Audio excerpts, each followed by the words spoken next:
Let's get started. We'll start with a recap of what we proved last time. The big thing that we proved last time is that the acceptance problem for Turing machines is undecidable. And maybe a quick review on what that language is. So the acceptance problem for Turing machines, which we'll signify this way, is the set of all Turing machines together with a string such that M accepts that string. All possible combinations of Turing machines and strings such that that Turing machine will accept that string. So for a particular Turing machine, if a Turing machine has an infinite language, that particular Turing machine is going to show up in here infinite times with each of its infinitely many strings that it accepts. So it's an absurdly massive set.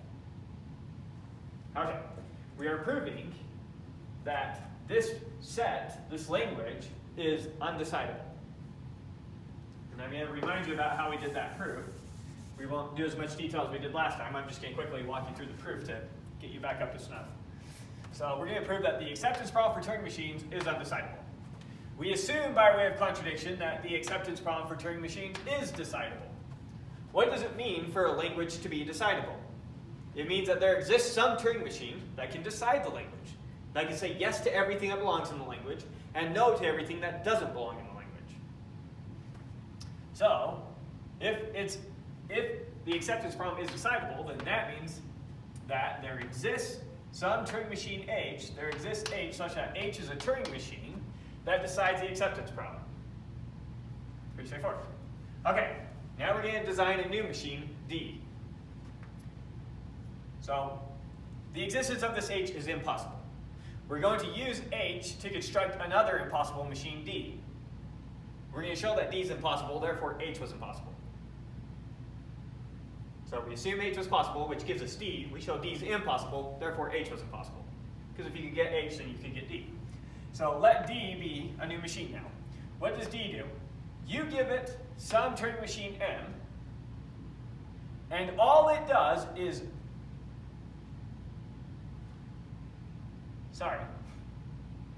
you give it some Turing machine M, and what is it going to do? It is going to run M and the encoding of M on H. Remember, H does the acceptance problem. H can determine, will this machine accept this string, yes or no? Now we would guess that in general, if you just take some Turing machine, and then you take its encoding and send it through the Turing machine in general isn't going to accept. Right? Kind of a weird thing to do. But that's what this is doing. So what does D do? You give it some Turing machine, and it just runs. It takes that Turing machine. It takes that Turing machine together with a string encoding of that Turing machine and runs it on H. And H just says, will this machine accept that string, yes or no? And we're pretending that H can somehow determine this, yes or no. It's able to say that. If H accepts, then our machine D is going to reject. If H rejects, our machine D is going to accept. So our machine D is just doing the opposite of what H does. So D takes a Turing machine, it takes that Turing machine together with a string encoding of that Turing machine, runs it on H. If H says, yes, this machine would accept this string, D says no, it won't, or D rejects. If H says no, this machine will not accept this string, then D accepts. So it's doing the opposite of what H does. That's it. Okay, so then notice that D is going to accept Turing machine M if and only if M does not accept the description of M. Kind of a mouthful there. Make sure you understand it. D accepts M. When does D accept? So let's look at D again. D, you give it a Turing machine input, right? And what does it do? It runs that Turing machine input on M in H. So if H accepts means that M accepts this string, because H decides the acceptance problem. So H accepting is the same thing as M accepting this string. H rejecting is the same thing as M rejecting this string. So notice that if M accepts this string, then what does D do? M accepting this string is the same thing as H accepts. If H accepts, D rejects. So if M accepts its encoding of itself, D rejects. If M rejects the encoding of itself, D accepts. So notice, D accepts that machine if and only if that machine doesn't accept itself. So now what happens when we feed D into itself? So I take the encoding of this program and I run it into the program itself. What happens? Well, then D accepts the input of itself if and only if D doesn't accept the input of itself. Contradiction.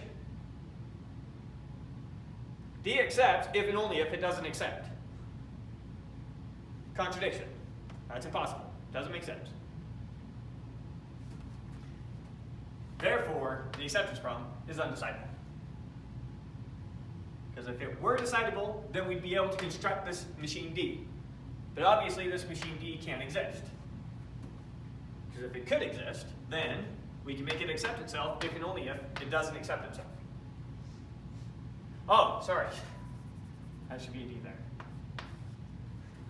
D accepts a description of itself if and only if D doesn't accept a description of itself. Sorry. Does that make sense? It's dense, there's a lot going on there. Just imagining an infinite loop, accepting and then not accepting, and then accepting and then not accepting, and can decide that it's, you have to make up its mind. Right, but remember that H, we're pretending that H doesn't loop. So it gets rid of the infinite loop possibility. H is what's guaranteeing us that this is going to say yes or no. That's what's impossible about this. So many layers, I don't know. I know. And unfortunately, we're about to add another layer once we get over there. We're going to talk about machines inside machines inside machines, rather than just machines inside machines. I wish I could see this in more of an example rather than abstract concept. Like, why exactly does it have to be a machine that accepts a string structure of the machine? Like that. It doesn't have to accept. Typically, if I take a random machine, Turing machine, and I take its encoding, and I run its encoding on itself, typically that Turing machine is probably going to reject. Is there an example where this would actually work? An example of where this would actually work. Yeah, practical, like an actually be able to program this situation. This is an impossible situation. To program. Yes, because you could never create machine H. If you could create machine H, then I can create this program. What? So let's pretend that you have some magic server. I just don't know what the point of it is that you couldn't even do it in reality in the first place. Because then we find out problems that it seems like you should be able to figure out. Actually, you can't figure out. Because figuring out that problem would be the same as figuring out this problem. And we know that this problem is impossible. So this problem in and of itself, maybe not that useful. But a lot of problems that seem like they'd be useful to figure out, it turns out we know that they're impossible because this problem is impossible. We go back to finding roots to Diophantine equations. The way that that was proven to be impossible is we showed that if that were possible, then you'd be able to solve the acceptance problem. But we know that the acceptance problem is impossible to solve. Therefore, you can't solve that other problem. I see that's usefulness in that way. Yeah, so we'll use this acceptance problem at a time over here. We'll use it over and over again to show other problems can't be solved. But it's crucial that you kind of wrap your head around how this makes sense. How we now know that the acceptance problem is impossible to solve. Any questions on this before we move on? You good? I'm going to make you reprove this on Tuesday, so. Then I'm not good.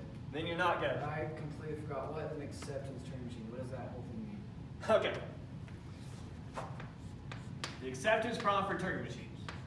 That is equal to the set of all Turing machines together with the string that the Turing machine accepts. Where M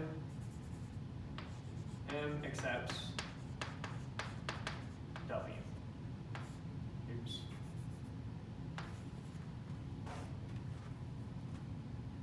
So let's pick some really stupid Turing machine. Some really stupid Turing machine. Here's its start state. Here's its accept state. Loops itself on a 0, goes to here on a 1, goes back on a 1, and this loops to itself on a 0. This is just a DFA, but we could also create a Turing machine that does this, and it just ignores the fact that it can go back and forth in its memory. Right? What's the string that this accepts? 1. 1. It accepts a string 1. So the encoding of this Turing machine, which you can write out its actual description. You can think about this, when you see it in a bracket, we mean its actual description. So write out all the symbols for it. Okay. So this encoding of this Turing machine, comma 1, would be in the set. The encoding of this Turing machine, comma 1, 0, 0, 1, 1, would also be in the set. Encoding, you mean like all the delta and all that thing you said? Yes. behind Turing machine? The whole machine completely explicitly written out in some encoding. You can just write out with letters, that's fine. That counts as encoding. Okay, so some Turing machine together with a string that it accepts. Now notice that this Turing machine accepts an infinite number of strings. So this Turing machine is going to show up in this set an infinite number of times, together with all the infinite number of strings it accepts. And then every other possible Turing machine in existence with all of the strings that they could possibly accept are also going to show up in this set over and over and over again. Yeah. Massive set. Okay? That's the acceptance problem. So we come over here. We're showing that the acceptance problem is undecidable. We assume by way of contradiction that the acceptance problem is decidable. What does it mean for it to be decidable? It means that there's some Turing machine in existence that can look at each of these things and say, some Turing machine in existence where you can give it a Turing machine a string and it can say, yes, that Turing machine will accept that string, or no, that Turing machine will not accept that string. And it can do that every time. No matter what Turing machine and what string you give it, it can always say, yes, that Turing machine will accept that string, or no, that Turing machine will not accept that string. Okay. That's impossible. No Turing machine can do that. We're assuming by way of contradiction that ATM is decidable, or that some Turing machine can do that. Is it impossible because some strings are infinite? No, it's impossible because it leads to this logical contradiction. Okay, yeah. We do lots of things with infinite strings. So, no, it doesn't have to do with that. So assume by way of contradiction that the acceptance problem is decidable.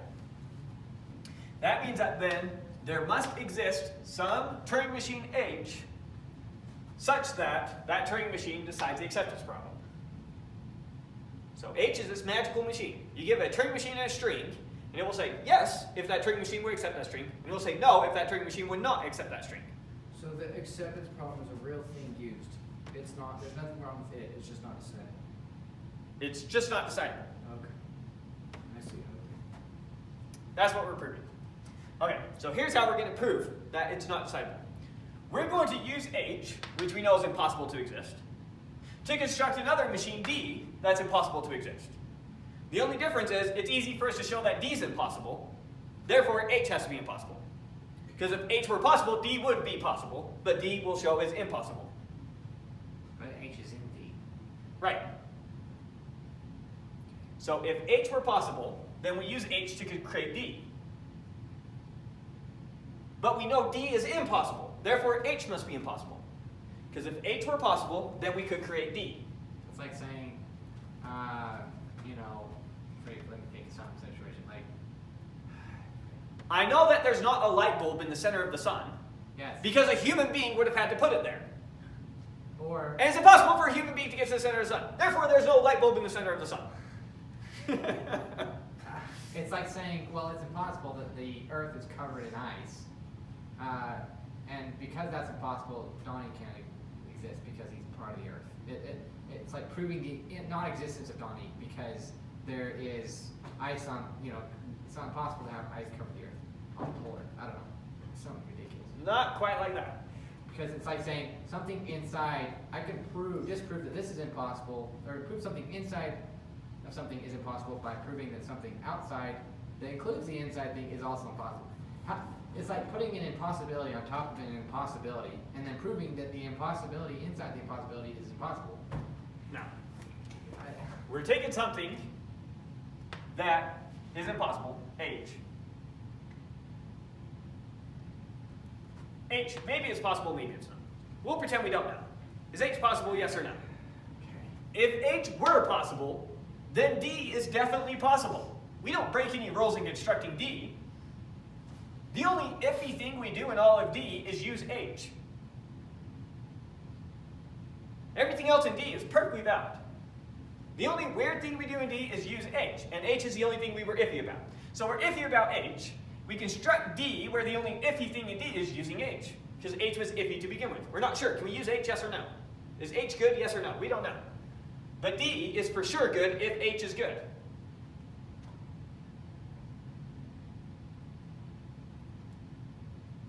But H isn't, but then we show D isn't good. Therefore, H is not good. It's the contrapositive. H being good implies D is good. The contrapositive of an implication is not D implies not H. If H working implies D works, then not D implies not H. That's the logic there. If you could have this, and you could have this. But this is impossible, so this is impossible.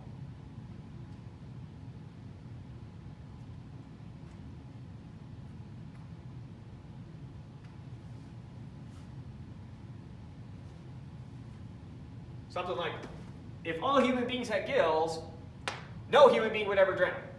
But human beings have drowned. Therefore, not all human beings have gills. Something like that.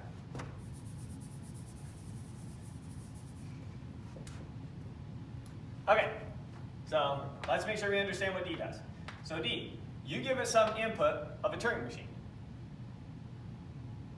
Is that supposed to be a string? It's an encoding of a Turing machine. So yes. Because Turing machines can only accept strings. So I'm creating a Turing machine D, I have to give it a string. What's the string I'm going to give it? Some encoding of a Turing machine. But that's just a detail. You don't really need to think too much about that if you don't want to. You can think about, I'm giving D just a Turing machine to run. And your intuition will be okay. So D takes a Turing machine.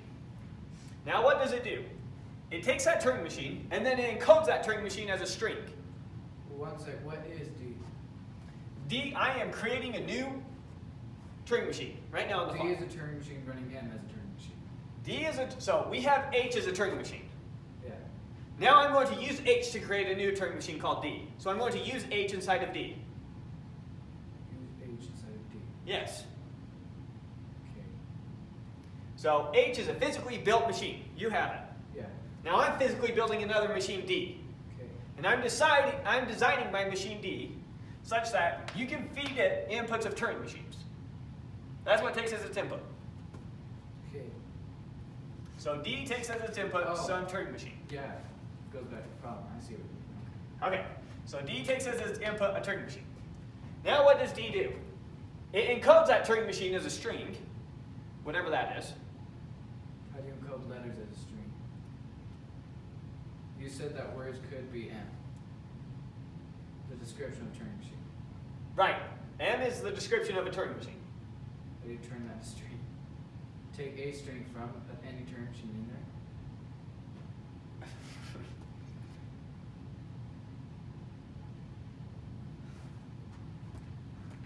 So this is technically a description of a Turing machine. Yeah. Okay, so I can take that description and replop it right there. Okay. Right? Comma, separated, pretend that this is the only comma that shows up in the whole thing so that we know where that shows up in our description.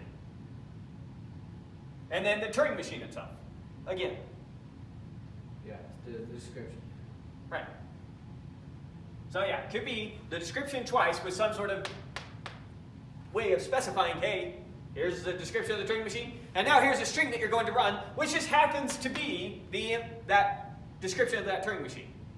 I thought strings were only ones and zeros. How is it? No, you can use any alphabet letters you want in a string.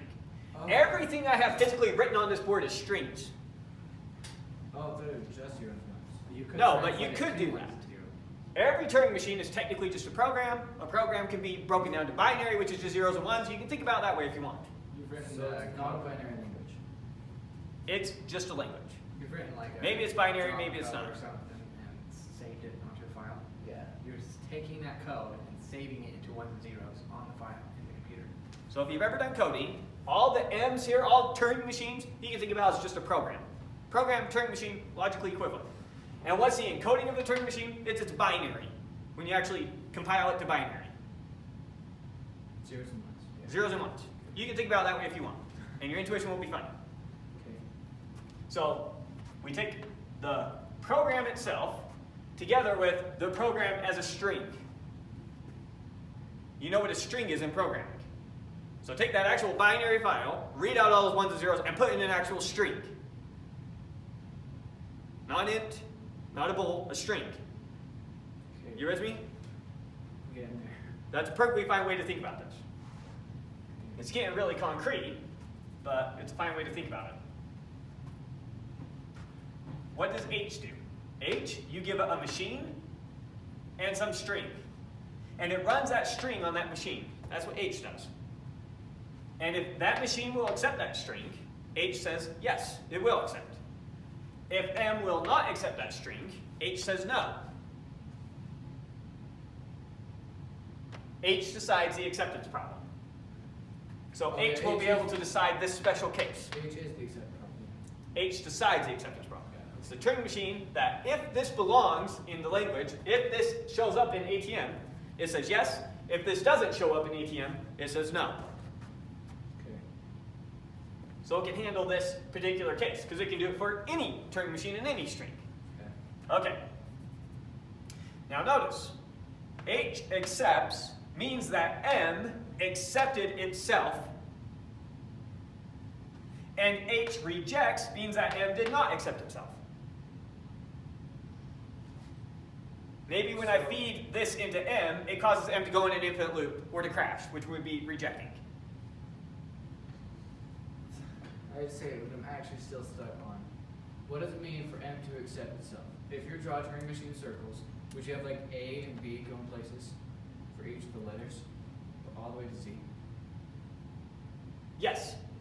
So what? So it would most likely just crash. It would most likely all go to itself. Well, it would most likely just crash.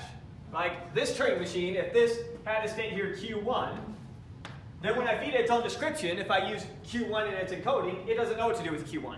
So it's just going to crash when I feed it its own description. The vast majority of the time you would expect, if you feed a Turing machine its own description, it's just going to crash. It's not going to know what to do with it. And there are Turing machines that will accept it. It turns out that there are Turing machines that can take their own descriptions. But whether they can or can't is completely irrelevant. All that matters is, if M for some crazy reason does accept its own description, if it does, then H will accept. Yeah. And if M doesn't accept its description, H will reject. Okay.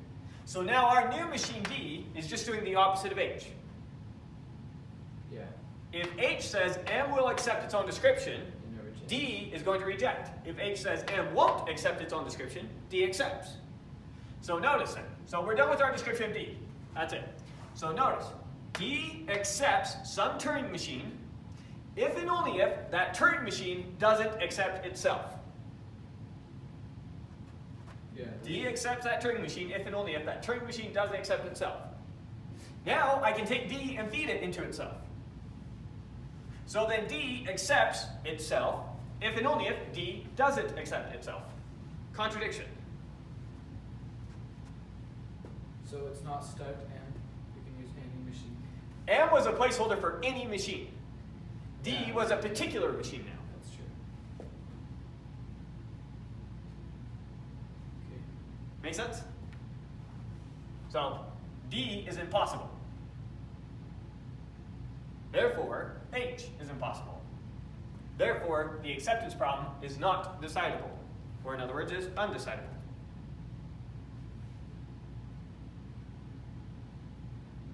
That make sense? It's a lot of logic to swallow right now.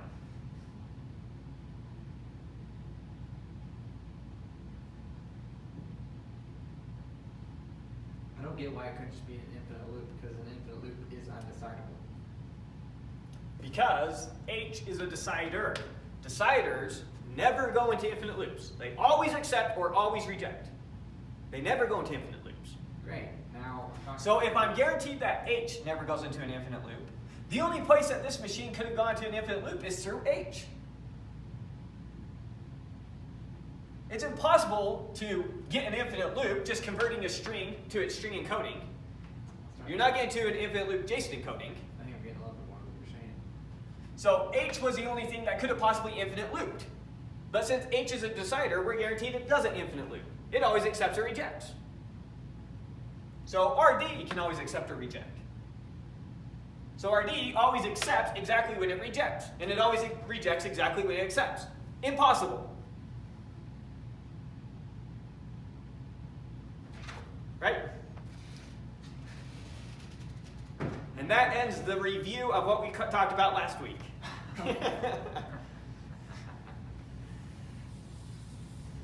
So, hope you're up to date on your lectures. Let's hope so. Otherwise, you're in trouble. I didn't know that much. Okay, so that's showing that the acceptance problem is undecidable. Now, one more quick proof here before we move on to the next chapter. There, we're going to show that a language A is decidable if and only if A and A complement are both recognizable.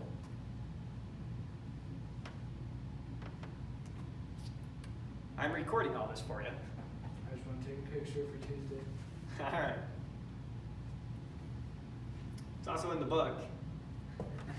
We have a book? Yes. Resources posted online on the Yeah, Facebook page. Yeah. Done everything for you. Facebook won't let me in anymore. So, yeah. Okay, we can get that resolved. All right. Anyways, so next proof. We're going to show that a language A is decidable if and only if A and its complement are both recognizable. Now, what's the difference between a recognizable and a decidable language? A language is recognizable if I can create a Turing machine that says yes to every string in the language. Maybe it can't say no to strings that aren't in the language, but it can say yes to all the strings that are in the language. Okay. So if you give it every string that's in a Turing machine, it'll say yes to all of them. Let's go back to our typical example of a language that is recognizable but not decidable. It's a set of Diophantine equations.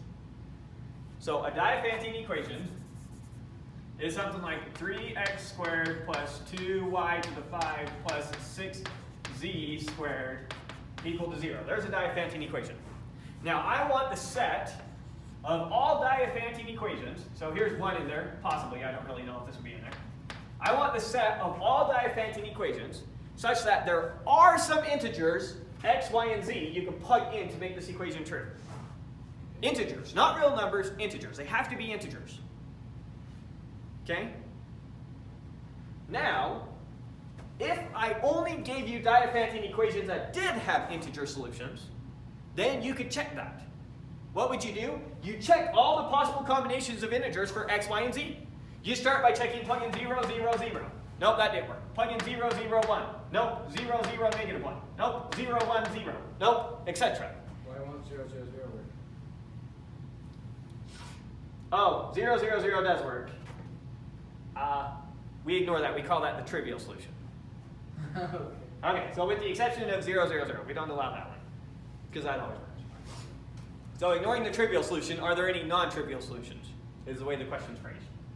So can you find integers that do this? Now, if I promise to only give you ones where there are integers I can do it, you will eventually find those integers by just trying every combination and slowly counting up. If the integers were 10,059,227 and 6 were the integers that happen to make that true, then you would eventually find them if you try every combination. But now, what if I gave you a bad one? That there wasn't any solution. How would you know? You would just keep trying bigger and bigger and bigger and bigger numbers. How do you know that you won't eventually find a solution versus there is no solution? There's no way for you to know a difference. That's an example of a language that's just recognizable. Just recognize. Yeah, it's only recognizable. If I give you ones that are in the language, you can say, yes, it's in the language. If I give you ones that there are numbers you can plug in here to make it 0, then you can say yes. It's really tricky. But if I gave you one where you couldn't plug in numbers to make it 0, there's no way that you could say no. Maybe you could with a particular one that I gave you and be clever about it, but you couldn't come up with some general way of doing it for any Diophantine equation I gave you. Now, we didn't prove that in this class. To prove that is very complicated, and I have no clue how to do it. But it's been proven, and we'll just take people's word for it. But there's the intuition for it. Yeah, okay. Well, it makes sense that no matter what number I give you, there's always a number that I haven't tried. Right. There might be a number. And the proof to this problem ultimately came down to proving that there's no way to bound how high of numbers you have to try. Anyways, so there's an example of one where if it's in the language, you see how it would be easy to check, but if it's not in the language, you can't really figure out how to check. So that's an example of something that's recognizable, but not decidable.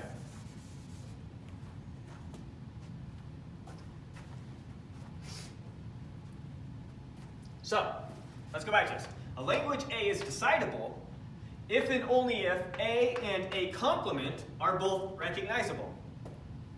So if I can build a Turing machine that can for sure say if a string belongs in A, and I can build a Turing machine that can for sure say if a string belongs in A complement, then I can for sure build a Turing machine that says yes, it's in A, or no, it's not in A. The language is just a set of strings, right? A language is just a set of strings. Correct. So let's go over this proof really quick. 1, let A be a decidable language. What does it mean for A to be decidable? It means that there must exist some Turing machine M such that M decides A. It can say yes to every string that belongs in A and no to every string that doesn't belong in A. Okay. So A is recognizable. Why? Because M can say yes to every Turing machine that belongs in A. Every Turing machine? Sorry, did I say that word? A is recognizable because M can say yes to every string that belongs in A. Okay, yeah. Right? Now, so I've already shown that if A is decidable, then A is for sure recognizable. I'm proving this way. Sorry, I didn't specify very well what I did. I'm showing language A is decidable if and only if A and A complement are both recognizable. So first I'm proving this direction. I'm going to assume A is decidable and show that implies both A and A complement are recognizable. Now every decidable language is automatically recognizable. But the converse isn't true. That's just a fact. That's just a fact. If I can say yes or no to every string in the language, then I can say yes to every string in the language. Sorry, if I can say yes to every string in the language and no to every string not in the language, I can say yes to every string in the language. Okay, yeah. Okay. Huh? You can say yes to every string not in the language. If I can say yes to every string in the language Yeah. and no to every string not in the language, Yeah. then I can for sure say yes to every string in the language. Okay. Yeah. Okay. So decidability always implies recognizability. If it's decidable, it's for sure recognizable. Okay.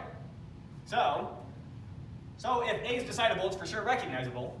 What I need to show now is that A complement is also recognizable. How do I show that A complement is recognizable? I need to come up with a Turing machine that says yes to everything in there. So here's my Turing machine. Let R equal, on input, some string W. We just run W on M and accept if M rejects. That creates a complement. Except if M rejects. When does M reject? M rejects when the string's not in A. So this machine R accepts when the string is not in A, or in other words, when the string is in A complement. Right? The string not being in A and being in A complement are the same thing. This is basically just saying, if I can determine all the strings that are in A and all the strings that are not in A, then I can determine all the strings that are in A and not in A. A decidable language is one that you can say yes to all the strings in there and no to all the strings not in there. That's the same as being able to say yes to all the strings that are in A, and yes to all the strings that are not in A. And no to all. Well, kind of. Yes, they're in here means no, they weren't in here. Sorry, I said that word. And yes to all the strings in A complement. So yes to all the strings in A and no to all the strings not in A is the same as yes to all the strings in A and yes to all the strings in A complement. Which is not. Which is not in A. Okay. So then R recognizes A complement. It accepts all the strings that are not in A. What does it reject? Who cares? We're just building a recognizer. It just needs to accept the strings that are in A complement. It never has to reject, it's just a recognizer. It never has to say no to anything. We're just building a recognizer. Recognizers just need to accept the strings in the language. Okay. Now we're going to go the other direction. I'm going to show that if A and A complement are both recognizable, then A is decidable. So now I need to build a decider for A using the fact that these two are recognizable. So both of these have recognizer. There's a Turing machine that recognizes this language and a Turing machine that recognizes this language. I'm going to combine those two Turing machines together to build a Turing machine that decides this language. Okay, so let A be a language such that both A and A complement are recognizable. If they're both recognizable, then there must exist Turing machine M1 and Turing machine M2 such that M1 recognizes A and M2 recognizes A complement. M1 can say yes to everything that belongs in A, and M2 can say yes to everything that belongs in A complement. I'm going to use that to build a machine M that says yes to everything that belongs in A and no to everything that does not belong in A. That would be a decider. So here's my decider, M. Let M equal on input W. Run W on M1 and M2 in parallel. What does it mean to run it on M1 and M2 in parallel? That means, so I'm taking my string W, and I'm plugging it into M1 and M2, and I let M1 take one step, and then M2 take one step. Then M1 take one step, then M2 take one step. And I'm going back and forth, each letting it take one step at a time. Right? Okay. This is how I'm making sure that my machine doesn't run to an infinite loop. Because I can't just take my string and run it on M1 and wait for M1 to stop. Because maybe M1 runs forever. It's only a recognizer. We're not guaranteed it's going to stop.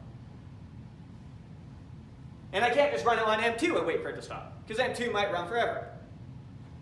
But I am guaranteed if I run it on M1 and M2 one step at a time, I'm guaranteed that one of the two will stop. I don't know which one will eventually stop, but one of them will eventually stop. Either W is in A or W is not in A. If W is in A, M1 will eventually stop. Maybe it's after a billion computations, but it will eventually stop. If W is not in A, then M2 will eventually stop. So, we run W on M1 and M2 in parallel until one of them accepts. If M1 happened to be the one that accepted, then we accept. Otherwise, if M2 happened to be the one that accepted, we reject. So now M decides A. So, if you have M1, and it's going through all the strings and accepts the one that are in A. Then why is that not the same thing as decidable, which goes through and tells which ones are in, which ones are not? Because it's getting past ones that are not. So M1 can only recognize A. If I give it a string in A, M1 will eventually be able to tell me, yes, it's in A. If I give it a string not in A to M1, It'll skip past it. no, then it might go into an infinite loop, running forever. It might be checking all the infinite possible combinations, higher and higher integers, never finding a solution. It might run forever. Okay, yeah. So that's the problem, is that these programs could potentially run forever. So M1 could potentially run forever. M2 could potentially run forever. But I'm guaranteed, for a particular string, either M1 or M2 will eventually stop. I don't know which one, but one of them will eventually stop. Because my string W is either in A or it's not in A.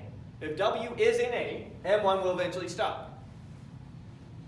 If W is in M2, or if W is not in A, then M2 will eventually stop. So I'm guaranteed my whole machine M will eventually stop. I'm guaranteed one of these two will eventually accept.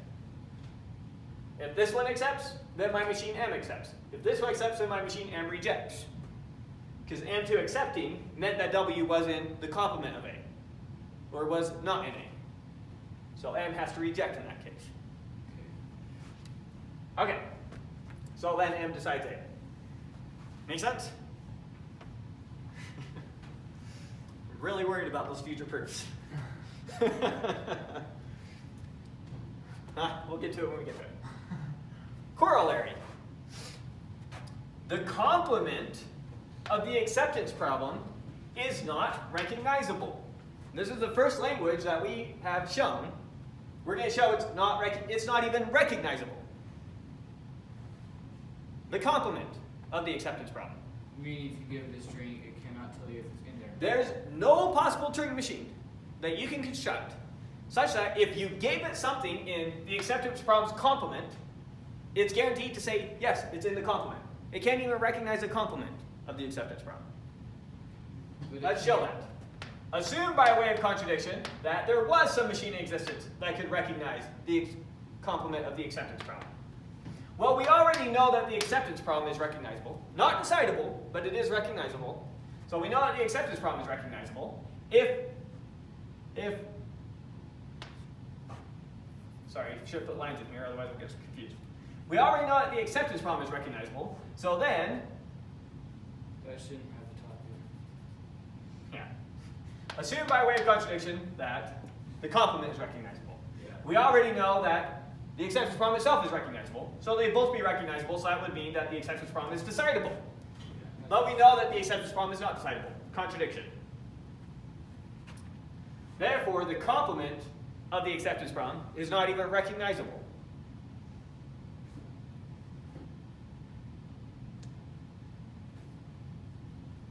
So looking back at our hierarchy, kind of have to draw this in weird. So we had regular languages. We had our context-free languages. We had our decidable. We had our recognizable. The complement of the acceptance problem is out here. The acceptance problem itself is right here. And then the acceptance problem for DFAs is in here. We proved that 2 weeks ago. That's a decidable one. So, give you a sense of this hierarchy. So we found something outside of our hierarchy. Not in a very satisfying way. It didn't give us a lot of insight into it, but we proved it nonetheless. Okay. So, and then here's a definition just because we'll never use this definition again. But if A is recognizable, then its complement is called co-recognizable. So a language is recognizable if its complement, sorry, I'm saying that backwards. A language is co-recognizable if its complement is recognizable. So ATM complement is co-recognizable. Yes. So quick picture. ATM complement is co-recognizable. ATM is recognizable. And the acceptance problem for DFAs is decidable, but wherever these two overlap, wherever you have a language that is both recognizable and co-recognizable, it's decidable, which is the same thing as what this theorem was saying. If a language is recognizable and co-recognizable, it's decidable. Okay, so that is chapter 4. Moving on now to chapter 5. Brief warning. In short, this is where the class gets hard. Yeah. So roughly everything we've covered up till now is what I covered in the first half of the semester when I took this class. Reducibility, chapter 5, is where most people in the class just got lost. We're already lost. I know. So we'll probably end this class with once we finish chapter 5, which is too bad. She probably knows what's going on, right? Yeah, she's the most prepared for this class out of everyone. She's done the most rigorous stuff to begin with. Yeah. But, so, most people who take this class, they say, yeah, I followed everything up until reducibility. That's where they lost me. So, we'll probably end this class after doing chapter 5 and call it there. I don't know. We'll get a feel for how you guys are going. But yeah, just warning, it's about to get hard. Okay, so reducibility. Now, quick note. We have shown that the acceptance problem for Turing machines is an unsolvable or undecidable. I'll roughly use those interchangeably.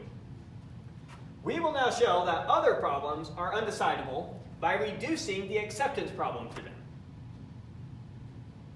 Sounds a little bit weird, so let's go over this concept of reducing or a reduction. Now, reduction, this isn't a mathematical definition of some object or some procedure. It's a high-level description of something we use over and over again in math, like a proof by contradiction. I used a proof by contradiction. I used a reduction. So it's a high-level concept. What intuitively is a reduction getting at? A reduction of a problem A to a problem B is a conversion such that any solution to B provides a solution to A. So if I reduce A to B, then that means any solution to B gives me a solution to A. Let me give you an example. We can reduce the problem of finding the area of a rectangle to finding the length and width of the rectangle.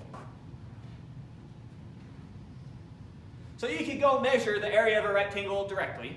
You could go get a 1 square meter and measure it out 1 square meter at a time, trying to figure out what exactly the area of the rectangle is. Or you can measure its length and width. And that's what reducing is? Yeah, so we reduce the problem of measuring the area of a rectangle to measuring its length and width. If I can measure the length and width of a rectangle, I can figure out the area of a rectangle. There's other ways I could get the area of a rectangle. So problem B is what is the length and width of a rectangle? Problem A is what is the area of a rectangle? Right. Problem A is find the area of a rectangle. Problem B is find the length and width of a rectangle. If I can figure out the length and width of a rectangle, then I can figure out the area of a rectangle. Notice that the converse is not true.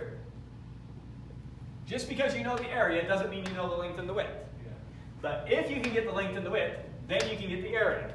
We reduced the problem of getting the area of a rectangle to getting the length and width of a rectangle. Another example, the diagonal of a rectangle. So if we've got some rectangle here, we want to know the length of its diagonal. Another way that we could figure that out is by figuring out the length and the width of the rectangle.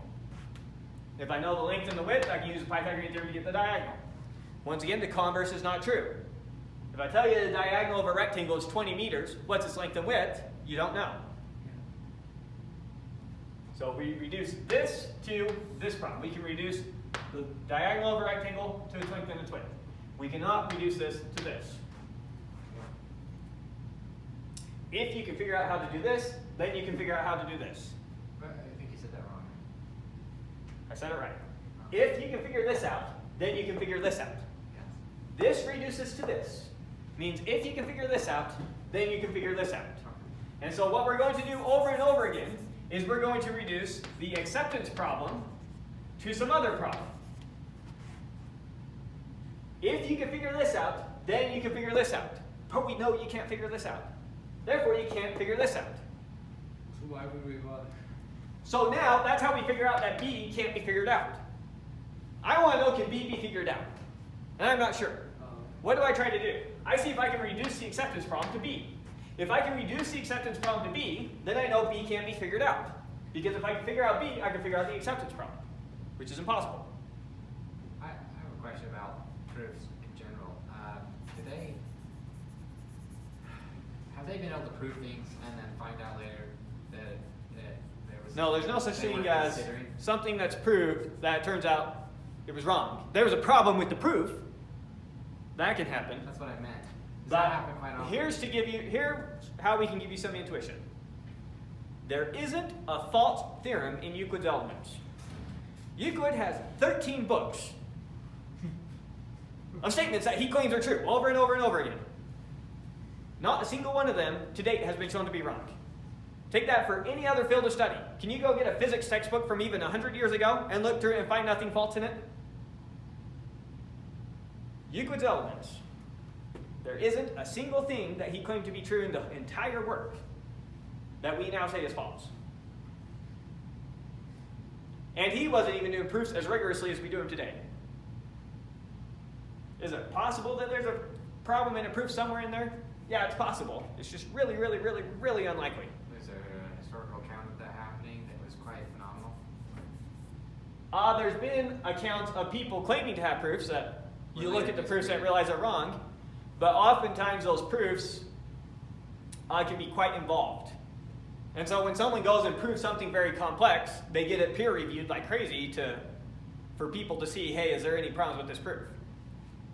And most of the things we try to prove in math, we don't really try to prove until we have like just a ton of examples of it working. One of the most famous ones would be, most famous, I just lost his name. Fermat's last theorem. So Fermat claimed to have a proof that if you have a to the n plus b to the n equals c to the n, then for any integer higher than 3 and equal to, what's the right way to say this? Okay, let's say that n here is a natural number. Let's say that n is equal to 1. Can you find an a, b, and c that make this equation true? Yeah. 2 to the power of 1 plus 3 to the power of 1 equals 5 to the power of 1. Easy. Okay, what if we make n equal to 2? Can you find an a, b, and c that make this equation true? Easy. Sure. 3 squared, which is 9, plus 4 squared, which is 16, equals 5 squared, which is 25. Okay, what if we set n equal to 3 or any number bigger than 3? Can you find an a, b, and c that makes this equation true? Easy. Easy, do it. 0, 0. With the exception of 0. 0 is a trivial solution. Okay. So any real numbers a, b, and c that make the equation true. And I'm assuming there wasn't in 1? I think a, b, and c we say have to be positive numbers. Any positive numbers a, b, and c that make the equation true. 1, 1. Don't do that. And the answer is no. There's no positive numbers a, b, and c for n equal to 3, 4, 5, 6, 7, 8, 9, 10, all the way up, counting all the natural numbers greater than 2, that you can find an a, b, and c to make this equation true. Up to infinity. Why? Up to infinity. Fermat claimed that he had a proof of this, but he couldn't fit it where he was writing it. And now, the accepted position is he never actually had a proof. Because this was proven by a mathematician in the 90s. Fermat lived centuries ago. This was proven by some mathematician in the 90s. And he had to use mathematics far, far, far, far beyond what was known in Fermat's day. Because 2 squares can't add up to another. 2 cubes. There isn't some simple way that you're going to rationalize why this is the case. Okay, so It's a problem that sounds really simple, but the absurdity of how complex it is, I mean, it's just beyond complex. So his solution- It's a book proof. his solution was right. The proof. He was couldn't right. have been right. He was right, but chances are he didn't really have a proof for it. He most likely thought he had a proof that had a mistake in it. I see. That's most likely what happened. Now, do generally proofs kind of evolve into a single type of proof, or do they often can come about in like hundreds of different ways? There are so many different ways of coming at proof. And we just choose the popular one or the simplest one? There's sometimes the most elegant one. There's sometimes the one based off of the tools that you know. So there's a lot of proofs that you can come at proving it a bunch of different ways, but if you're in a geometry class, we'll do a geometric proof, versus if you're in an algebra class, we'll do an algebraic proof. Okay. All right, that's answers my question. Okay, so this concept of reducibility. If I can reduce this problem to this problem, that means a solution to this problem gives me a solution to this problem. So if I can reduce the acceptance problem to some other problem, a solution to this problem will give me a solution to the acceptance problem. But a solution to the acceptance problem is impossible, therefore a solution to this problem is impossible. That's the logic we're going to be using over and over again. So intuition. When we say A reduces to B, that's logically equivalent to a solution to B implies a solution to A. Or in other words, solution to B implies a solution to A, or, taking the contrapositive, not a solution to A implies not a solution to B. So if I can reduce, this is reducing A to B. Reducing A to B means the solution to B implies the solution to A. Make sense? And we're going to think about over this way over and over again. Where A is the acceptance problem. Since we know not A, then we know not B. And then, if we get to complexity, we'll use the concept of reduction again, although I doubt we'll get to complexity. But there's a notion of a problem being hard versus a problem being easy. But if I can reduce A to B, then that means if B is easy, then A is easy. Or in other words, if A is not easy, which is hard, then B is not easy, which is hard. And those become more well-defined when you get to complexity. We're talking about how hard it is to solve a problem now. Now, if we focus on just problems that computers can actually solve, now let's start classifying, is this an easy problem for a computer to solve or a hard problem for a computer to solve? That's what complexity is about. Just means how long it takes to do it. There's space complexity and time complexity. How much memory does it need to do it and how much time does it need to do it? And those are two things you take into consideration. Anyways, so now let's jump into section 5.1 and actually start using this stuff. Theorem. The halting problem for Turing machines is undecidable. What's a halting problem? Give it a machine M and a string W, where M for sure halts on W. What does it mean to halt on W? It either accepts it or it rejects it. It doesn't go into an infinite loop. So it's like the acceptance problem? Very similar to the acceptance problem. It's commonly the case in a class like this that a teacher would instead prove that the halting problem is undecidable and then do a little side theorem showing the acceptance problem is also undecidable. So which one you start with is just a matter of taste, whichever one you think will be more intuitive to students. But now we don't have to prove this one directly. We can instead just use the acceptance problem to prove that this is undecidable. And I just realized the proof rule's over there, so I need to move the camera first. So we're going to prove it by reduction. Yeah, we're going to use a reduction to prove this. We're going to do just a ton of reduction proofs now. I want to get a spacer so we don't shake that. Rice's theorem. Rice's theorem. It's my favorite theorem in the class. Imagine being named Rice. Probably some Asian guy.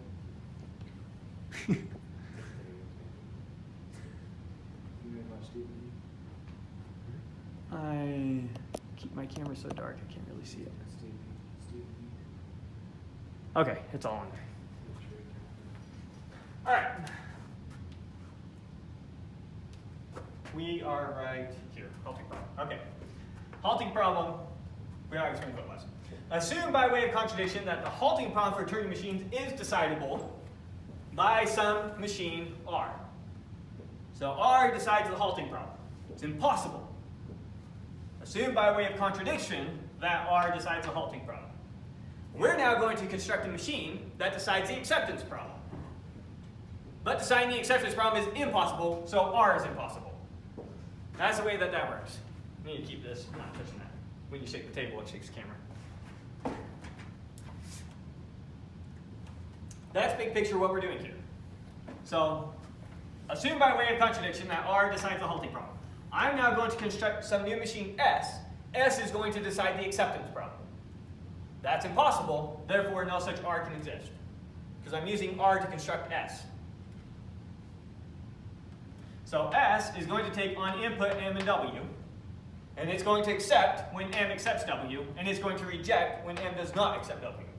That's what S is going to do. It's going to decide the acceptance problem. It's going to use R to do it. That's how we know R is impossible. Because if R were possible, S would be possible. But S we already know is impossible. Make sense? Big picture? All right, so let's construct S now. How's S going to work? First, we're going to run the exact machine that we're given and the exact string that we're given on R. Now, what does R do? It decides the halting problem. R is going to say yes, that string will halt on that machine, or no, that string will not halt on that machine. It will go into an infinite loop. You with me? So if R says no, that machine will not stop on that string. If R rejects, then we reject. Because that means that machine will not accept that string. Will not halt on that string. Yeah, won't halt on it, so it won't accept it.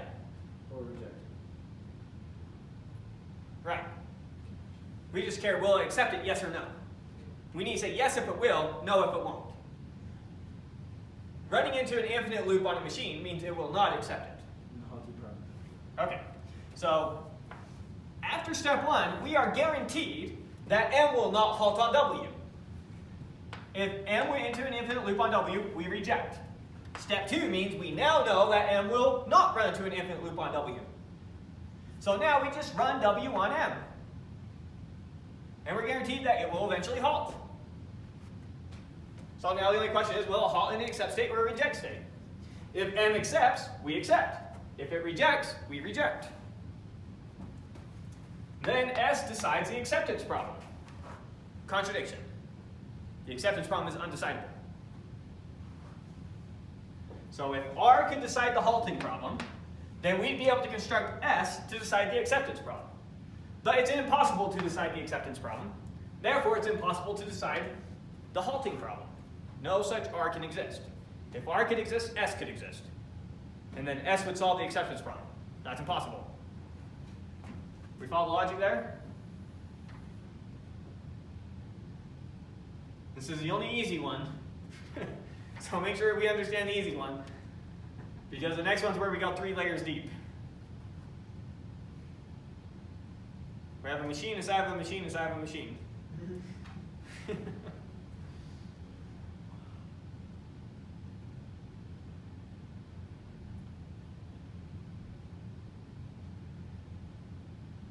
Why did we just say that it will halt? Because That's number 2. R determines if it will halt. That's what R can magically do. Okay. So, we run M and W on R. If R rejects, then R is saying M will never halt on W. So it's an infinite loop, Yeah, it's saying if you run W on M, you're going to get into an infinite loop. In which case, we know M won't accept W. So if R says running W on M will create an infinite loop, we reject. It automatically rejects. Okay. Then we reject. Otherwise, we continue to this step. The other one is okay. Then, yeah, we only go to step 2 if we didn't accept or reject on step 1. So step 1 says, if it goes into an infinite loop, reject. Step 2, now we just run W on M. We know it's not going to go to an infinite loop, so it's eventually going to accept or reject. If M accepts W, we accept. If M rejects W, we reject. Now our machine S can tell us every time W will be accepted by M, and every time W will not be accepted by M. It can decide that. So it's deciding the acceptance problem, which is impossible. And then if M accepts, what accepts?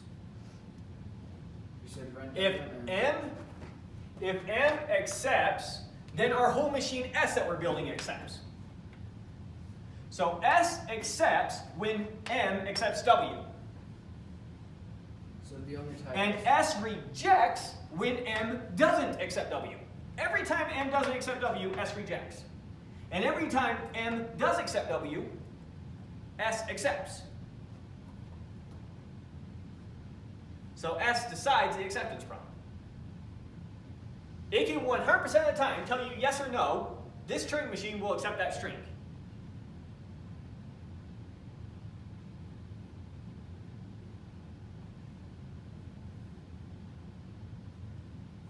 Because there's 3 cases.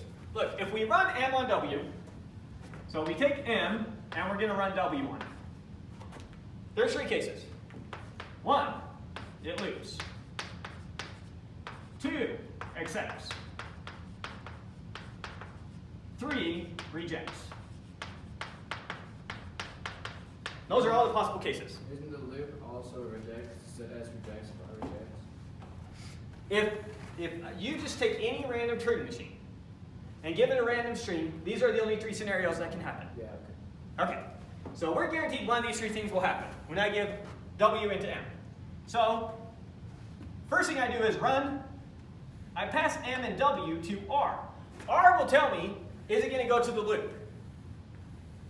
And it says no. Right, so here's S now on input M and W. Right over here, S on M and W. In this case, this machine rejects. If M is going to loop on W, our machine rejects. S rejects. If M accepts on W, we accept. If M rejects on W, we reject. So we accept every time M accepts W, and we reject every time M doesn't accept W. And that is the acceptance problem. That is deciding the acceptance problem. we already proved the acceptance problem is not decidable. So that's reduction. We just did a reduction. We reduced the acceptance problem to some other problem, the halting problem. And I showed you how, if you have a solution to the halting problem, you can get a solution to the acceptance problem. And I showed you how, if you can find the length and width of a rectangle, you can find the area of a rectangle. Kind of like you were saying that if you can find a solution to H, then you could find a solution to D. Yes, similar to that. Therefore, the halting problem is not decidable. Therefore, the halting problem is not decidable. We assumed by way of contradiction it was decidable. That led to a contradiction. Therefore, it's not decidable.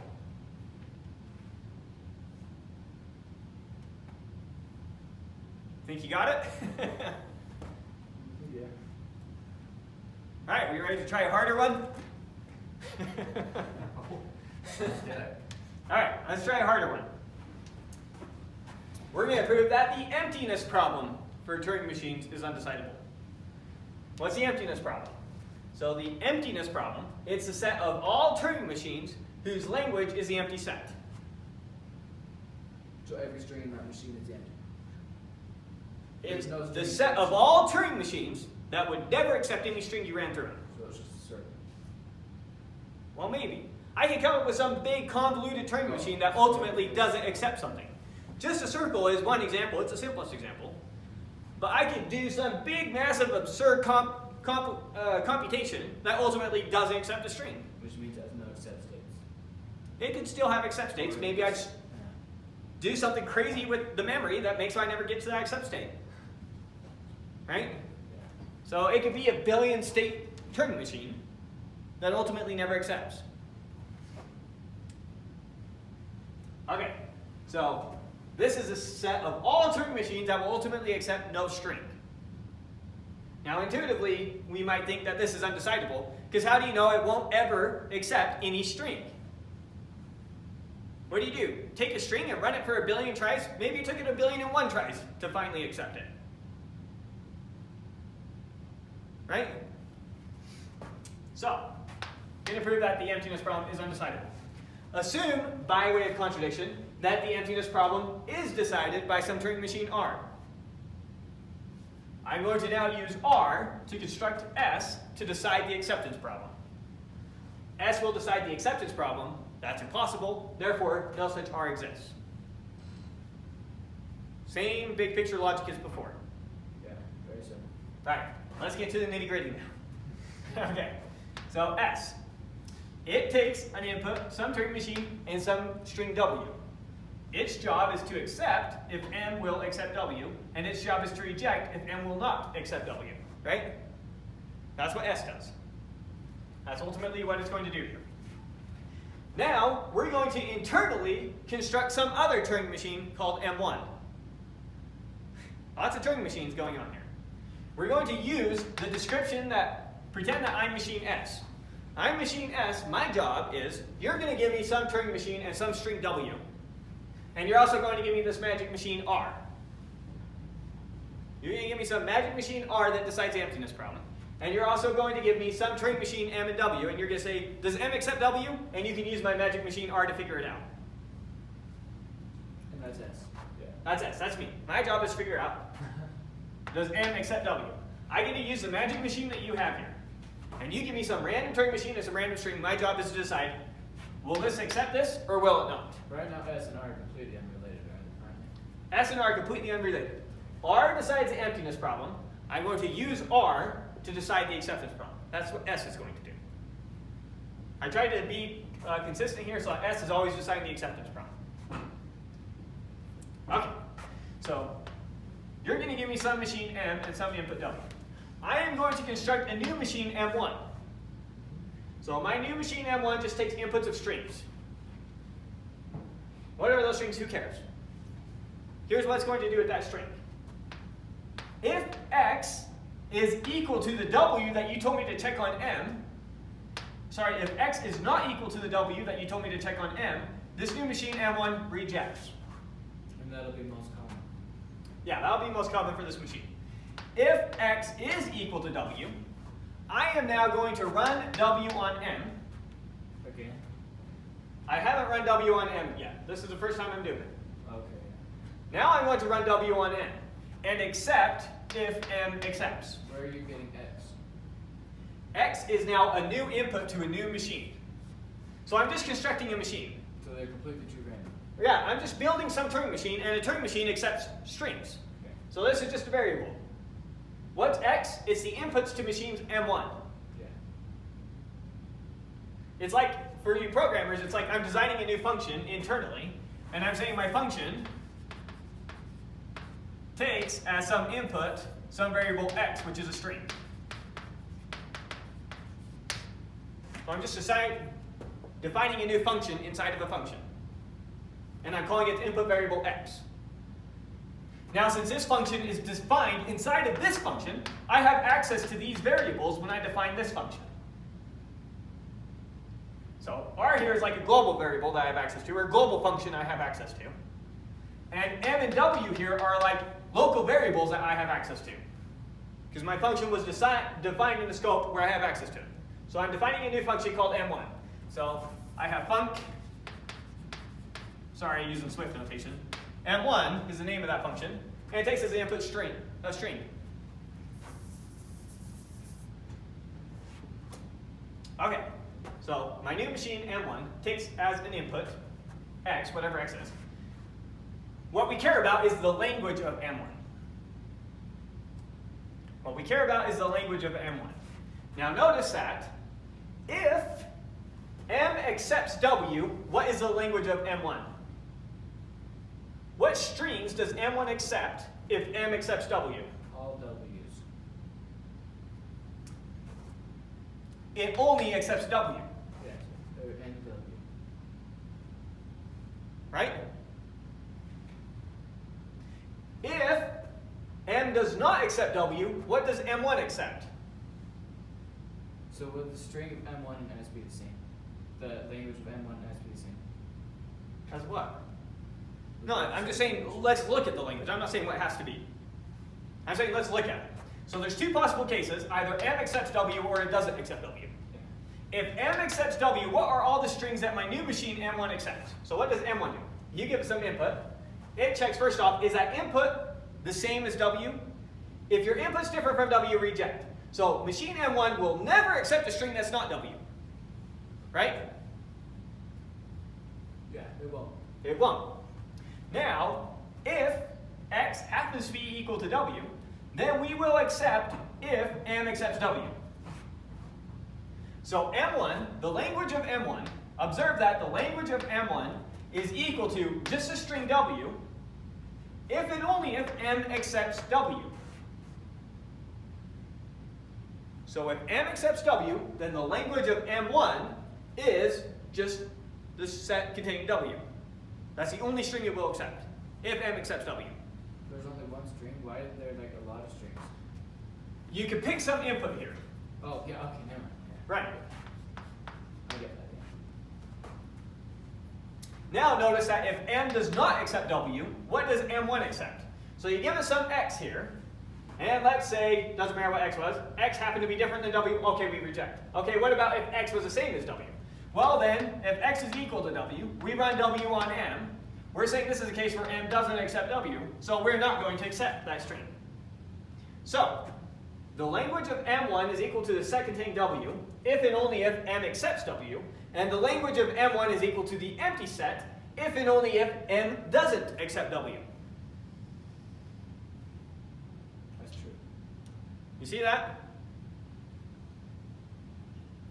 Now what happens if M goes into an infinite loop on W? Well, that's possible for machine M1 to go into an infinite loop, but we don't really care about that case. Okay? All we care about is that the language of my machine is equal to, the language of M1 is equal to the string W, if and only if M accepts W, and the language of my machine M1 is equal to the empty set, if and only if M doesn't accept W. Okay, so now what do we do? Now, then we run M1 on R. What does your magic machine R do? It tells me if the language is empty. If I know that M1's language is empty, then that meant M didn't accept R. Oh, Or that M didn't accept W. so it's contradiction. We're getting there. That is true. So we run M1 on R, and we accept if R rejects. R says that its language is empty. If M1's language is empty, then that means that M did not accept W. If M1's language is not empty, if M1's language is not empty, M accepts W. That's the If acceptance. M1's language is empty, then M1 does not, or then M does not accept W. So now my whole machine S, it accepts when the language of M1 is not empty. So, trying to write out the set of implications here.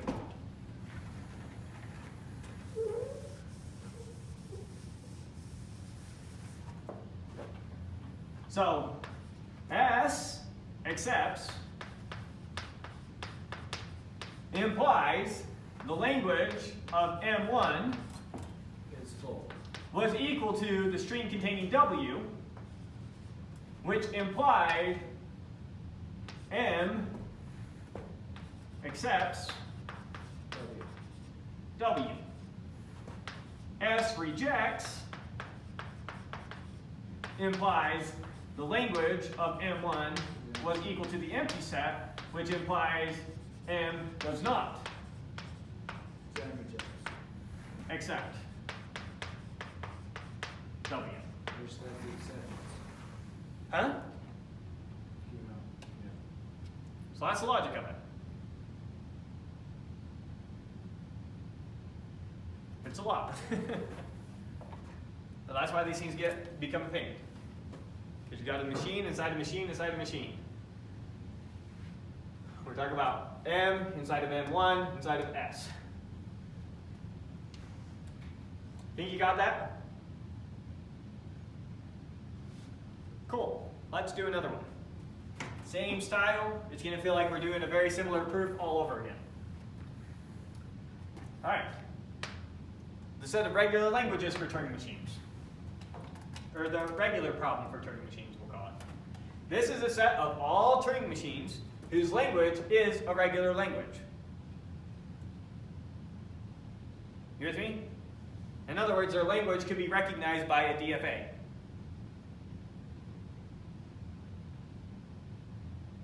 So their language is something like 0 to the, I don't know, 0 to the n, Who's in that machine?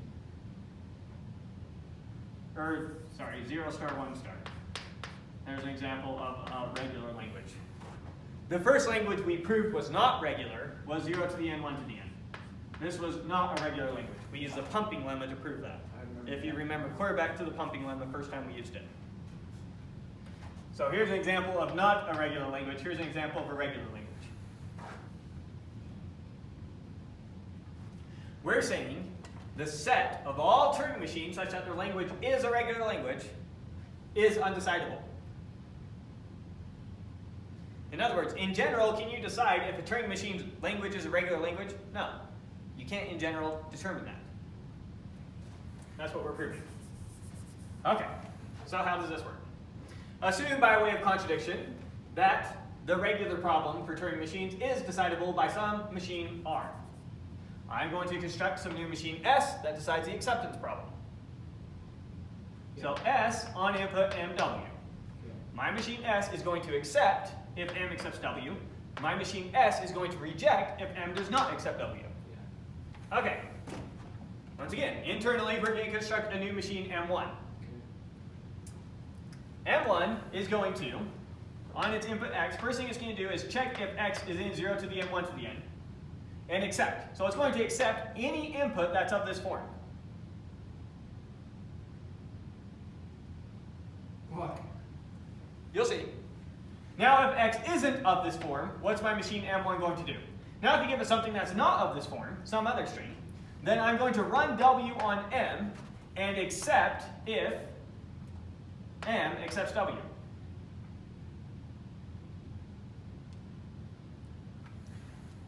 So notice that we didn't check anything with x here.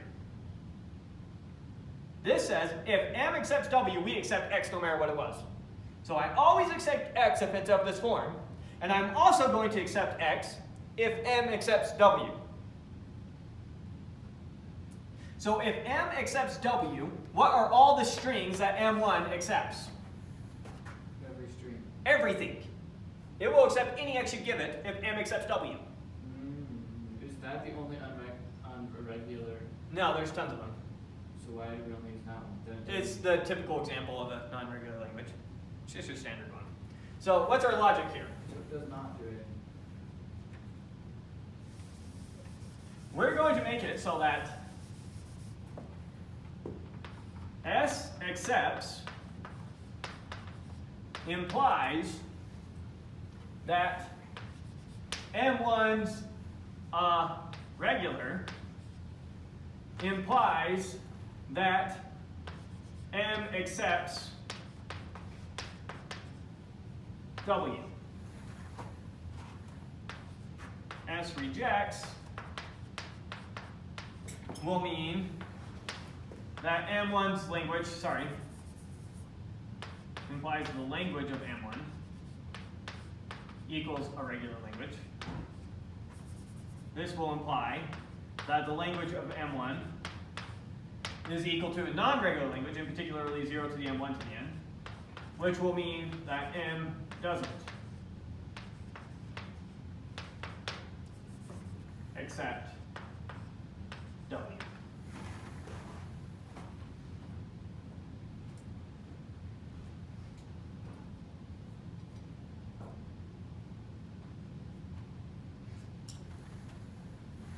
The regular language here that we're accepting is everything, sigma star. Sigma star is all possible strings. So notice, M1 accepts everything if M accepts W. And M1 only accepts strings of the form 0 to the M1 to the n if M doesn't accept W. S rejects it though. No, we don't need to worry about rejecting. We just need to say when we accept. Said S rejects.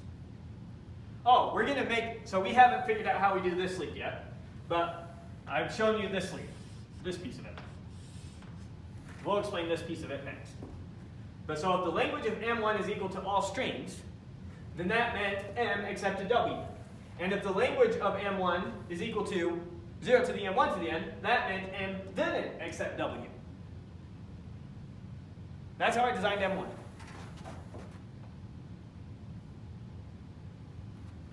M1 always accepts strings of the form 0 to the M1 to the n. It always does that. So it will always have at least C strings. Even if M doesn't accept W, it will always have these strings. Right? Because every string then yeah, I don't have those ones. Now, okay, yes. Yes, what you said is right. So, if M doesn't accept W, then we for sure still get all these strings from M1.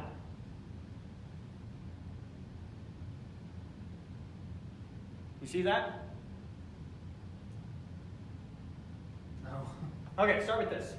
Start with the case M accepts W. What are all the strings we accept? Everything. Everything. So if M accepts W, then the language of our machine M1 is all strings. Okay, now let's say that M doesn't accept W. Then there's nothing. Hold on. What if X is of the form 0 to the M1 to the n? That's in everything. Look, we run this step before we run this step. Okay. So I give my machine some string. We'll say X is 0011, that particular input. What does my machine do? It says, is that of this form? Yes. Then we accept. Yes. It doesn't even matter if M accepted W. We didn't even check that. Okay. We always accept these strings. Okay. And we're going to go into why you chose that string later. Why we chose 0 to the n, 1 to the n? Yeah. Because this is a non-regular language. And R is a magic machine that tells us if a language is regular or not. Why don't you just say like a set of all non-regular languages? We just need a particular regular language.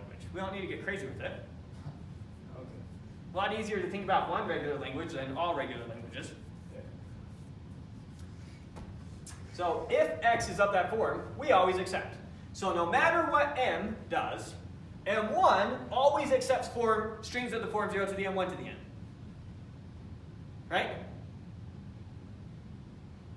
So if M doesn't accept W, we still always accept strings of the form 0 to the n, 1 to the n. If M accepts W, we also accept every other string. And so in total, we accept every string. That makes sense. Okay. So we got M1 down. So you understand how the language of M1 being every string implies this, and the language of M1 being that string implies this. Or those strings, not that string. Okay. So now, observe that the language of M1 equals every string if and only if M accepts W, and the language of M1 equals a string 0 to the n, 1 to the n if and only if M doesn't accept W. That's just repeating what you said there. That's just repeating what I've pictured out here. Just reading through the proof to be complete. Okay, so now what do? Then we run M1 on R. So now R is going to tell me is the language regular or not. If we're in this case, is this a regular language? Yeah. No. Yes. Maybe. All strings is a regular language. Except 0 and 1 n. This is a shorthand for the set of just these strings. Okay. Look, here's a machine that accepts every string. Isn't 0 n? Here's a DFA that accepts every string. Okay. That accepts every binary string. That's just a DFA.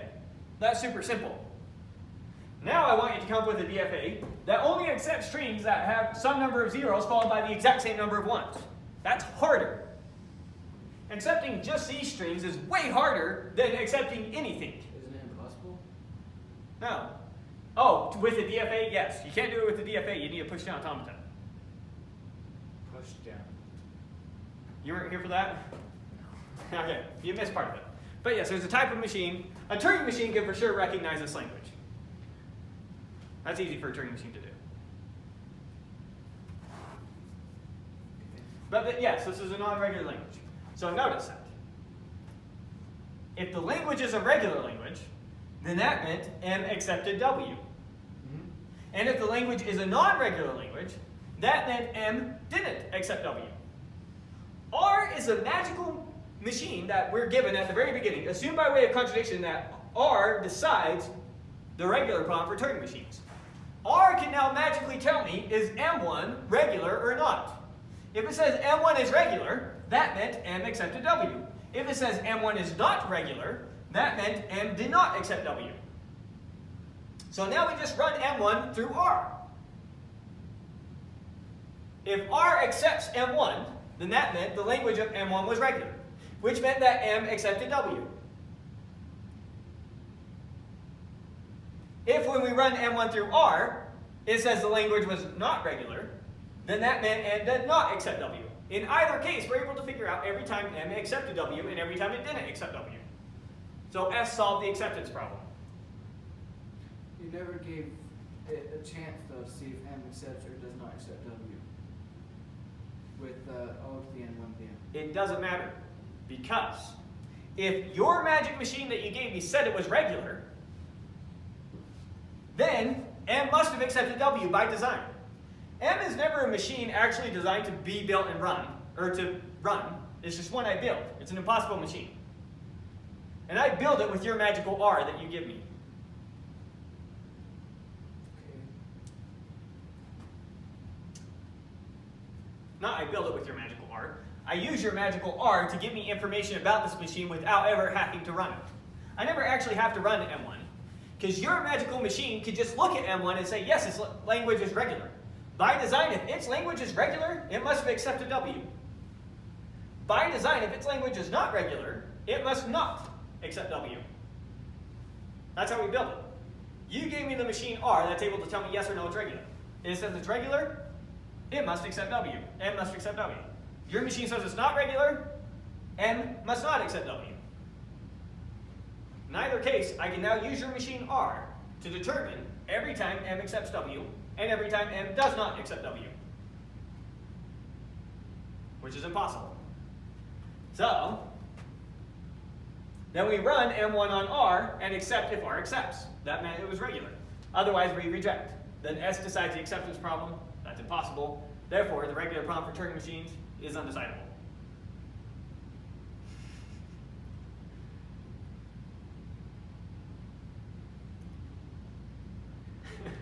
All right.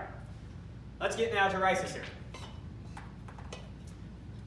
My favorite theorem of the course. First, we'll say intuitively what Rice's theorem tells us, and then we'll go over the nitty-gritty, and then we'll actually prove it. And it's amazing that we can actually prove it with such little effort. Okay, very high level, what does Rice's theorem say? It says, in fact, anything interesting you want to know about Turing machines, we can't know. It's undecidable. We can't know if their languages are empty. We can't know if their languages are regular. We can't know if all their languages start with a 1. We can't know anything interesting about Turing machines, about the languages Turing machines recognize. That's what Rice's theorem in short says.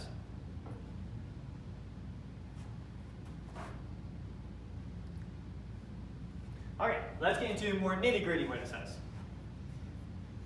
A little bit more nitty-gritty. It says, pick some property that you want to know about Turing machines. In particularly that you want to know about Turing machines' languages. What do we mean by a difference between a property of a Turing machine and a property of a Turing machine language? A property of a Turing machine would be like, does a Turing machine have 10 states? Yes, we can determine that. We don't care about the particulars of a Turing machine. We care about the language it recognizes. So we want to know properties about its languages. We don't care about properties about the machine in and of itself. Does that make sense, what we care about here? We care about the languages, not the actual Turing machine. I don't care if a Turing machine has 28 states. That's completely irrelevant. What I care about are the languages that recognizes, the problems that it solves. Recognizing the language, solving the problem, same thing. So when we're talking about properties of a Turing machine, we really mean properties about the things it can solve. So, if P is any non-trivial property of a Turing machine's language, then P is undecidable. Now, what do we mean about a non-trivial property of a Turing machine's language? It has to be a property that at least one Turing machine has, and it has to be a property that not every Turing machine has. If I wanted an interesting property about you, here's something that's not interesting about you. You have a brain in your head. Every human being has a brain in their head. That's not interesting. I don't care that you happen to have a brain in your head. Every human being has a brain in their head. Right? So it has to be a property. It's only an interesting property if... Here's another property we don't care about. We don't care about the set of all human beings who have been in the center of the sun. That's not very interesting. That's nobody. Right?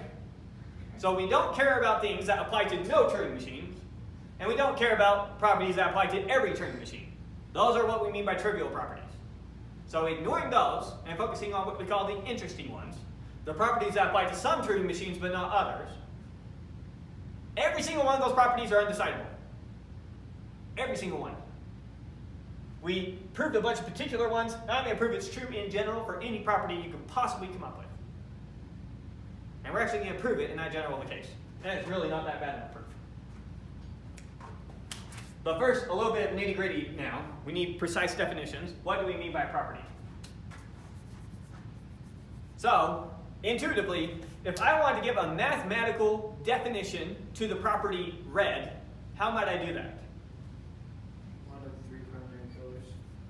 No, I need a very precise mathematical definition. The frequency of light. Frequency of light might be one way, but what we'll do is we'll say the property red will be the set of everything that's red. Then how do I know if red applies to something? I can just check if it's in that set. but we need a mathematical description for what exactly we mean. So if what I mean by has the property red means it's in this set, that's something we can check. So that's what we're going to mean by a Turing machine property. And is this non-trivial? Well, we'll get to non-trivial in a second, but just focusing on the word property. Because we need a mathematical definition for property if we're going to prove that these properties are undecidable. So what's a so red, if we want red as a property for Turing machines, it would be the set of all Turing machines that are red. So take all the red Turing machines, throw them in a set. That is what we're going to call the property red. Is a strawberry Turing machine? No.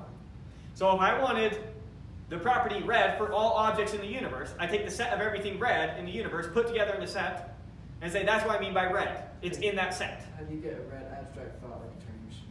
The point is It that doesn't matter. I'm just picking a property. What you're saying is that you made it up, that there is a set, and that Right. therefore is red. So, for example, one that we care about here is the language is empty. So what would that property mean? The property has an empty language would be the set of all Turing machines whose language is empty.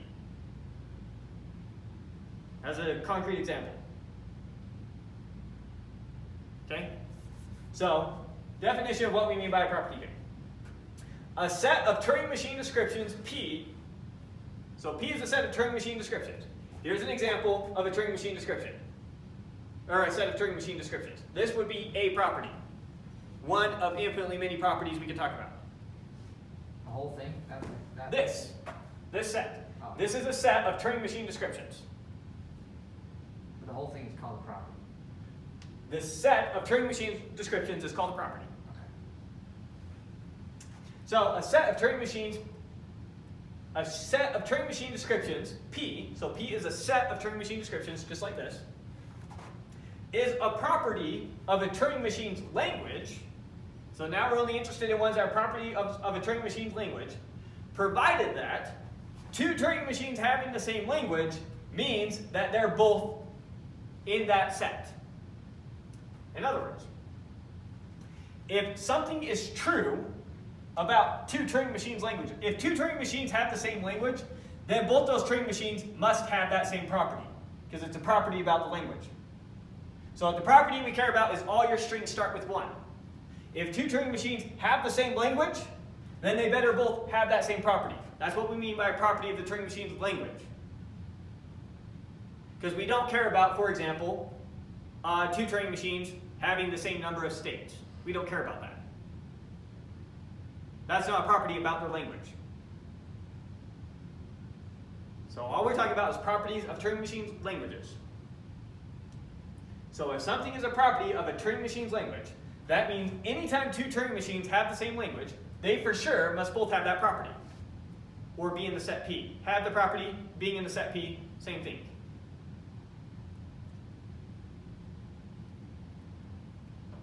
If we were thinking about properties of the way things look, and red is the way something looks, if two things look identical, then they must both have the property red. If P is a property about Turing machine languages, if two languages are identical, they must both have that property. That's what this is saying. From a high level, it makes perfect sense, but I know that the notation's a bit dense. And we're going to need to use it in its dense sense in our proof. Because we need precise definition of what we mean by property to prove stuff with. And then what do we mean by a non-trivial property of P? A non-trivial property P of Turing machine's languages? That is a property containing at least one Turing machine description, but not all Turing machine descriptions. So non-trivial means it applies to at least one Turing machine, but it doesn't apply to every Turing machine. So these are the two facts that we're going to use about P to show that P is always undecidable. If P satisfies this and P satisfies this, P is undecidable. That's what we're going to say. Okay, proof's over here, so just want to really make that intuition clear before we move the camera.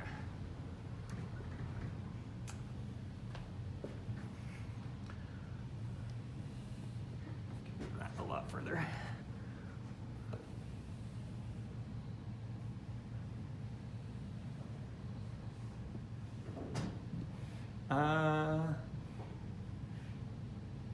Yeah, I think we're good. Okay, so let's now prove Rice's theorem. So let P be any non-trivial property of a Turing machine's language. And since it's a non-trivial property, I know it has to describe at least one Turing machine. So T here is at least one Turing machine described by the property P. Because P has to be a property about at least one Turing machine. Yeah. That's cool. Okay, next. We're going to construct some random Turing machine, T sub the empty set, to be some random Turing machine that accepts nothing. You can think about this as a Turing machine that just has a start state like that. Or it has, I think it also has to have an accept state. So its accept state's over there, disconnected from it in every way. And this is a different T than the first T we brought in. This is a different T from the first T. So T is something that we know is for sure in P. Now, T sub the empty set is this Turing machine. A Turing machine that for sure accepts nothing. So I got a Turing machine that for sure has a property we care about. And I have a Turing machine that accepts nothing. Okay. Now, we assume without loss of generality. I know that's kind of a weird one. We don't use it as much, but it's a common one in mathematics. Assume without loss of generality that our new machine that accepts nothing does not have this property. Well, it has to. No, T has a property. Yeah, T not. I constructed some new machine, T sub the empty set, Which cannot have that property. and I'm saying that we're going to assume that it doesn't have the property. Yeah. Now, how can we assume that it doesn't have the property? If it did have the property, then we can just relabel the complement of P as P and continue on our merry way. Because showing that P is decidable is the same thing as showing that not P is decidable. If A is decidable, A complement's decidable. That makes sense. So showing that P is undecidable is the same thing as showing that its complement is undecidable. Yeah. So if our property happened to include the empty Turing machine, or our Turing machine that we made up here, The empty set. then we'll just say, okay, relabel. Instead, we're talking about the complement of P. And the complement of P still has to have a Turing machine in it. Because since P didn't include everything, then not P must include something. So it still has to have a Turing machine in it. And it can't have the property. We can just change the property we're talking about. Doesn't matter. Why did we not just use complement P to start? Because maybe our machine is in P, maybe it's in complement P. We don't know where this is, because we don't know what P is. But if it happens to be in P, then relabel the property we're talking about. Literally said. Talking about the set of everything that has a property is identical to talking about the set of everything that doesn't have the property. If I can decide the set of everything that has a property, I can decide everything that doesn't have that property. Okay. So not having a property is a property in and of itself. Okay, so deciding P and deciding not P, or deciding the complement P, are logically equivalent. So we're just going to label whichever one of those that T naught is not in, because it has to be in one of them. It's either in P or P complement. It shows up somewhere. We're just going to call whichever one is not in P. And whichever one is not in, we're going to call it P, and it for sure has some Turing machine T in it. You with me? A little bit of a technicality there, but once you get it, I think you're good. So far we know three things. P is a non-trivial property containing T. T sub the empty set accepts nothing. And T sub the empty set is not in P. So T is in P, T sub the empty set is not in P. That's what we know for sure. So far. You with me? Maybe write that down here for a second. The things we know. We know T is in P, well, it's description. Right, because it's a set of Turing machine descriptions. We know that is in P. We know this is not in P. And we know that the language of this is equal to the empty set. Those are the three things we know. Okay. All right, so that's just some technicality pre-work. setting up our proof. From here on out, the proof is going to be the same as those proofs, basically. Assume by way of contradiction that P is decidable. Or in other words, P is decided by some Turing machine R. I'm going to construct a Turing machine S that decides the acceptance problem. Same as what we did before. So now S on input M and W, what am I going to do? I'm going to internally construct a new machine M1, and on input X, here's what it does. Run W on M and reject if M rejects. Otherwise, run X on T and accept if T does. So let's follow the logic here. M accepts W. Then let's see. Then the language of M1 is equal to the language of T.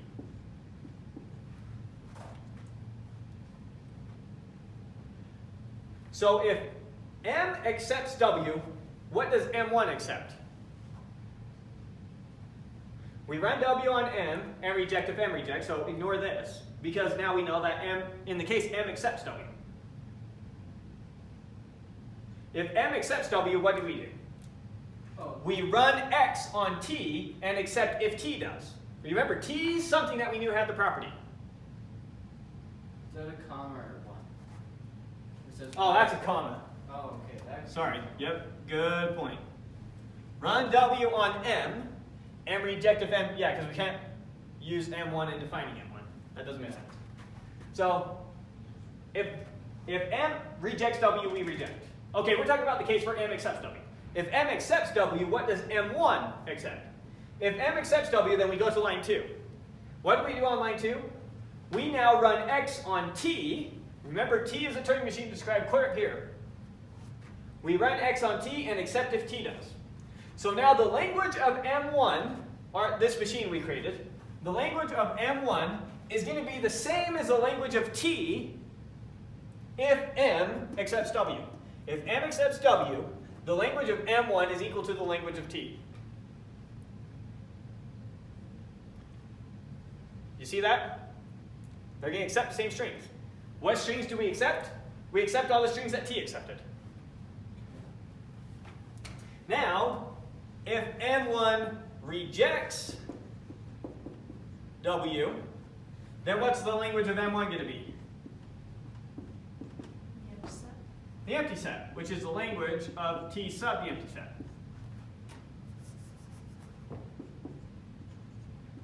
Should say doesn't accept. Just to be consistent with how we're doing it. Right? So now, what does my decider do? My magical decider, R, that's impossible to exist, tells me if two languages have the same property. Right? We can decide that. Or sorry, it tells me if two machines have the same. It tells me if a machine has a particular property. That's what it tells me. But two machines, if they have the same language, they either both have the property or they both don't. Here, our machine has the same language as T naught. That would mean M1 is not in P. M1 doesn't have our property because its language is the same as the language of a machine that for sure doesn't have our property. Remember, sorry, That's to the description. contradiction. It's not our contradiction, it's just what we know following the logic of everything. Oh, T equals T not then? M doesn't accept W, then that means the language of M1 is the empty language, or it has the same language as this machine, which would mean that it is not in the property. Because if it were in the property, then any machine that has the same language as it also has the same property. T. So I know that this Turing machine does not have the property. You also know that T right above it does. I know that T does, but just looking at the logic here. Sorry, trying to flesh this out one line at a time.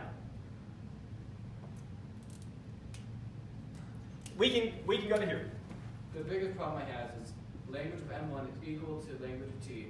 Language of M1 is also equal to language of T naught. So language of T is equal to T naught. Sorry, I missed what you said. What? Language of T is equal to T naught. Is that true?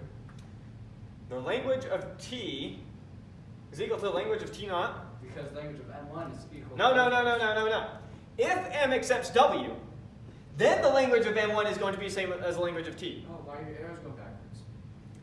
Because this is actually the right way that we think about it. M1, the description of M1 being a property, being in the property, would mean that the language of M1 was the same as the language of T, would mean that M accepts W. And so since I can decide this, I can now decide this. So because they have the same property, they're the same thing. But yes, when this happens, and when this happens, this happens. But the direction that we care about is, this happen. I mean, you can put these as back and forth arrows. I'm just trying to help you understand the logic of the proof. The logic of the proof is, this implies this, implies this. We're able to determine this, therefore we're able to determine this, which is deciding the acceptance problem. Okay, I don't agree with that. Well, if you have a strawberry and a tomato, and they're both red, they have the same property, does not mean they're equal. No. That's what But- I'm saying. No? Language of Oh. M1 is equal to language of Okay, T. yes. No, this is correct.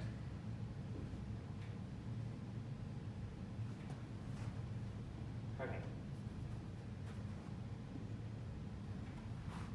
Let me think for a second here. Draw the arrows this way. Yes. If M accepts W, then the language of M1 is equal to the language of T, which would mean that M1 was in our property. That makes more sense. Okay, yes. Good. That was a good correction. That is the way that we should have been saying this whole time. Because now if we can figure out this happened, that would mean that this must have happened. And our machine can magically determine whether this happened or this happened. That's what R does. R can magically tell me this happened or this happened. Yes, M1 is in my property, or no, M1 is not in my property. But if M1 was in the property, then we know that M must have accepted W. M accepts W, means that, means that. So, going back into our proof, So observe that the language of M1 is equal to the language of T if and only if M accepts W. And the language of M1 is equal to the language of the empty set, or the language of the Turing machine, T sub the empty set, is equal to the empty set if and only if M rejects W. So now we can run M1 on R. R will tell us whether or not M1 is in the property. If M1 is in the property, if R accepts, that means M1 was in the property, which would mean that it was this case.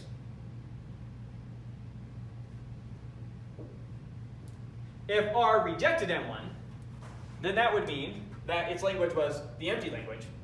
And so that would mean that M doesn't accept W.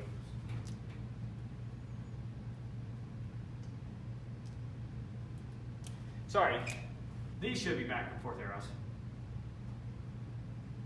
for our special M1. For the special M1 that we defined, this is always if and only if. I should have just read my proof. They're always if and only if.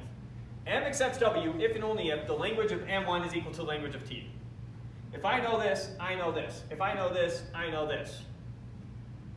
I mean, if we know two things are red, then Similarly, since I know that T is in our property, with the way that M1 is defined, the only way for M1 to be in our property is if its language was the same as the language of T. Because the language of M1 is either that language or the empty language. And if it's the empty language, it's not. So I still know this is an if and only if for my special machine M1. I see that. This isn't true in general. Just knowing the machine is in the property doesn't mean it has the same language as something in her. So yeah, that's a good subtlety to point out, but what I had written on the board was also valid. But yeah, it's good that we thought that through a little better. So that is Rice's theorem. Seems complex, but actually for what you're proving, it's a pretty simple proof. It essentially proves anything interesting you want to know about Turing machine languages, you can't do it. It's something that's always a little bit mind-blowing every time I come across it.